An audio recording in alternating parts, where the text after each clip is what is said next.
Hey folks, this is Gabe at Security.org, and today I want to answer some of the most frequently asked questions regarding the Wyze Cam V3.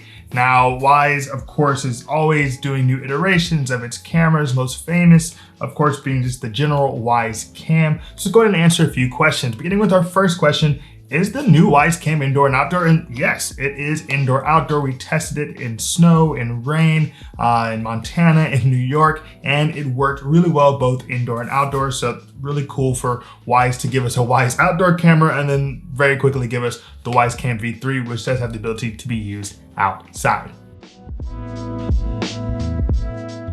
Our second question is, does the Wyze Cam V3 work with Echo and with Google Nest products in terms of the smart assistants? Can we see it on our different screens? And yes, you can set it up so that you can see it on your Echo Show, you can see it on your Google Nest Hub Max or Google Nest Hub. So fortunately, it does integrate with the two most popular smart assistants out on the market today.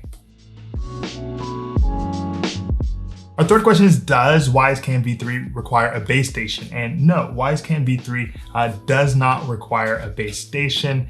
In fact, you can just set this up, have your Wi-Fi handy, and boom, you're ready to go. Wyze Cam V3 is just a standalone product, works indoors, outdoors, without any need for another device.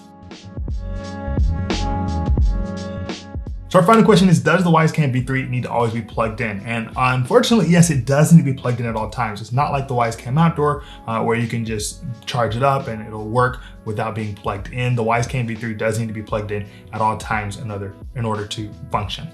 So that's our look at the Wyze Cam V3 and some of the most frequently asked questions. Thanks, my name is Gabe, this is Security.org.